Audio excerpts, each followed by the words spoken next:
패자의 기록도 언젠가는 밝혀지기 때문에 역사가 오로지 승자의 기록만은 아니다. 승자의 역사만이 아니다라고 얘기를 했어요. 그랬더니 어떤 학자가 아주 멋들어지게 반박을 했습니다. 그러면 그렇게 네 말대로 한다면 거짓말도 언젠가는 밝혀지기 때문에 거짓말이 아니란 논리하고 똑같은 거 아니냐? 라는 말로 논박을 한 적이 있습니다. 그죠? 여러분들도 저걸 잘 머릿속에, 가슴속에 담아뒀다가 야, 어떻게 역사가 꼭 승자만의 기록일 수 있냐? 지금 다 밝혀지고 있지 않냐? 라고 얘기를 하면은 패자의 기록도 언젠가는 나오니까 꼭 승자의 기록만은 아니다라고 얘기하면 저렇게 얘기하시면 됩니다. 거짓말도 언젠가는 밝혀지니까 거짓말이 아니다. 라는 논리하고 뭐가 다를 게 있냐. 저 위의 논리의 가장 큰 문제점 가운데 하나는 뭐냐 그러면요. 승자의 기록이라고 하는 사실, 그렇게 해서 패자들이, 패자라는 말이 맞지는 않습니다만은 그 밖에 승자를 제외한 나머지 사람들이 그 기록의 이면에 감춰져 있는, 팩트 이면에 감춰져 있는 진실을 찾기 위해서 얼마나 많은 기회비용을 지불했고 얼마나 많은 희생을 감수했는가라는 부분이 생략이 되어 있습니다. 그럼 마냥 수백 년, 수천 년 되도록 어떤 기록은 또 어떤 팩트들은 하루 만에 밝혀지는 게 있는가 하면은 어떤 팩트들은 100년이 지나도 안 밝혀지는 기록들이 있지 않습니까? 그걸 밝혀내기 멀쩡하게 일제시대 때 만행들이 엄연히 증거가 남아있는데도 부정하지 않습니까? 일본 같은 경우는. 오죽했으면 중국 사람들이 남경에다가 기념관을 만들었겠습니까? 남경 대도살 기념관을 만들었겠습니까? 중국에서는 대도살이라고 써 있습니다. 그런 생생한 증언들과 생생한 기억들이 있음에도 불구하고 여전히 일본은 아니다라고 발뺌하고 우리 위안부 문제도 마찬가지죠. 그죠?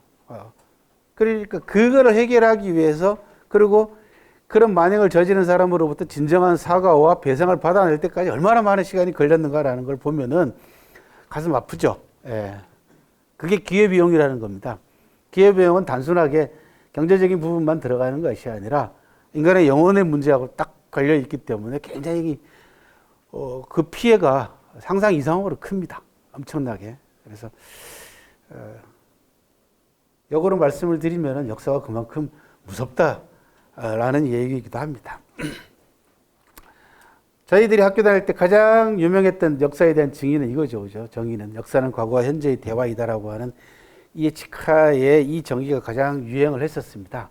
사실 이에치카의 역사와의 대화라든지 이런 책들은 굉장히 어려운 책인데 저 말은 참 멋있어 보이니까 굉장히 유행했던 적이 있습니다. 실제로. 그리고 아래 두 개, 역사는 오래된 미래이자 축적된 경험이다 라는 말하고 역사는 그 자체로 뒤끝이다 라는 말은 누가 했겠습니까? 이건 제가 한 말입니다. 그죠? 저는 고상하게 얘기하지 않고 저렇게 얘기하면 역사는 그 자체로 뒤끝이다. 역사는 평가를 잠시 유보하는 법은 있어도 건너뛰는 법은 없습니다. 언젠가는 다시 돌아옵니다. 왜? 인류의 활동이나 인간의 생활 자체가 거의 수천 년 전이나 지금이나 크게 다르지 않습니다. 그러니까 언젠가는 이 비슷비슷한 역사적인 경우와 사건들이 만납니다. 만나가지고 다시 옛날에 있었던 일을 되짚어갑니다. 짚어가지고 그때 그랬지라고 다시 물어봅니다. 그래서 제가 간신책을 내면서 했던 유명한 또 명언 가운데 하나는 역사의 법정에는 공소시효란 없습니다. 결코 없습니다. 그래서 필요할 때마다 또는 사회가 요구할 때마다 그리고 여러 사람들이 원할 때마다 불러내면 소환합니다.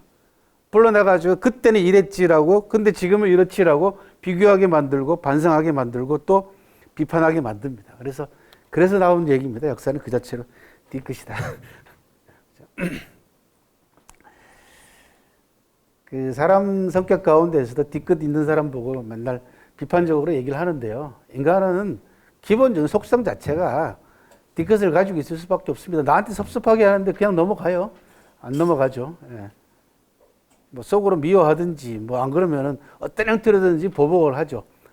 그런 은혜와 복수에 대한 관념이 강한 민족이 제가 중국 사람들이라고 말씀을 드렸고 거기에는 수천 년 세월 동안 중국 문화를 관통하고 있는 배신이라고 하는 배반이라고 하는 단어가 관통되어 있습니다. 그러다 보니까 은혜하고 원수는 배를 물려서라도 갚아라라고 하는 속담이 있고, 그래서 신의와 약속을 무엇보다도 중요시하게 되고 국가 간에 있어서 뒤통수 맞는 걸 그렇게 싫어하는 겁니다. 사드 문제의 기본적인 인문학적인 뿌리를 따지고 올라가 보면은 전통적인 중국인의 은원관하고 맞닥뜨린다, 그런 말씀을 드린 적이 있지 않습니까? 그것도 똑같습니다. 역사는 정말 뒤끝입니다.